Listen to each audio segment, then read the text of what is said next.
this representation was not the appropriations chair at the time. So the person who's covering the jurisdiction of that particular document, that is a document within the purview of the 19th Congress. Given that we've now crossed over to the 20th Congress, we would need to consider that request. Madam Chair, that's not acceptable. This is public records. Pareho pa naman yung COMSEC natin. At yan dapat linalagay sa archives.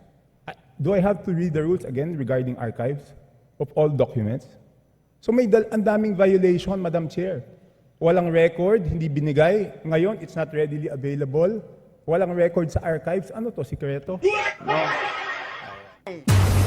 Again, this representation was not No, the let's ask the appropriations committee chair. chair. Let's ask at the the committee time. secretary, where are the signed records of the 2025 small committee report? The Honorable Toby Chanco from the Independent Bloc. Yes, Madam Chair. The highlight of the President's SONA was nung sinabi na mahiya naman kayo, initiative, errata for the boys SOP. So ang initiative at errata ay nanggagaling po yan sa Kongreso. Kaya nga medyo nahirapan si Sec. Ralph na sagutin kung paano nabawasan yung iba dahil talagang Kongreso po may alam yan. At dalawang pagkakataon po yan, sa BICAM at sa small committee. So I would like to ask the chair to furnish all of the members the signed report of the small committee for 2025. Wait, bakit gumagalaw yung oras ko? Hindi naman kasama yung sagot.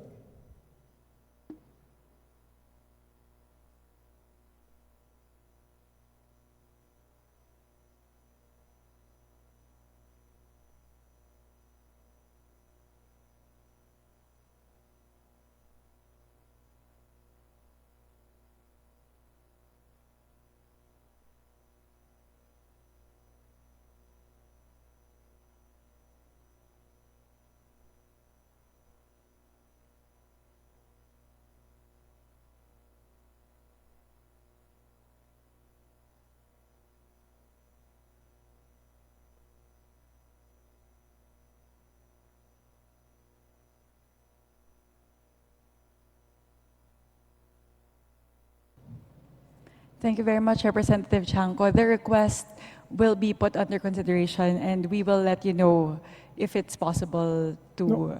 Madam Chair, why should it be put under consideration? This is of public record. This is in accordance with our rules. That all committee reports must be given to all members. And that shouldn't be taken against my time because you're telling me that, teka, balik natin yung oras ko kasi sinasabi nila that will be taken into consideration. It should not be taken into consideration. Madam Chair, allow me to read this, no? Declaration of Principles and Policies. Section number 2 of our rules. Public office is a public trust. The House of Representatives and every member thereof are accountable to the people at all times. I will not read the ending portion. Number 3, efficient and effective access to and dissemination of appropriate and accurate information are imperative in lawmaking. So why should it be taken into consideration, Madam Chair?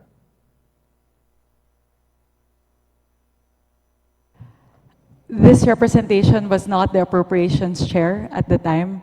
So the person who's covering the jurisdiction of that particular document, that is a document within the purview of the 19th Congress. Given that we've now crossed over to the 20th Congress, we would need to consider that request. Madam Chair, that's not acceptable. This is public records. Pareho pa naman yung COMSEC natin. At yan dapat linalagay sa archives. Do I have to read the rules again regarding archives of all documents? So may ang daming violation, Madam Chair. Walang record, hindi binigay. Ngayon, it's not readily available. Walang record sa archives. Ano to, sikreto?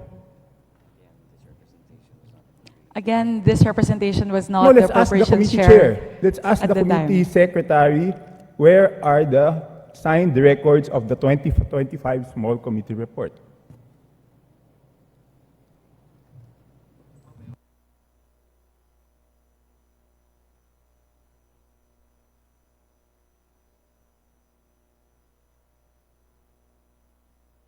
Madam Chair, simple lang to. Kung electronic dapat lahat may electronic copy.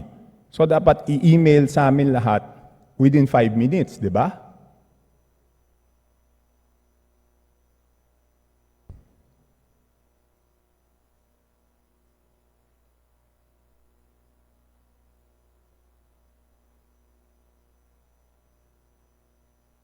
Meeting suspended.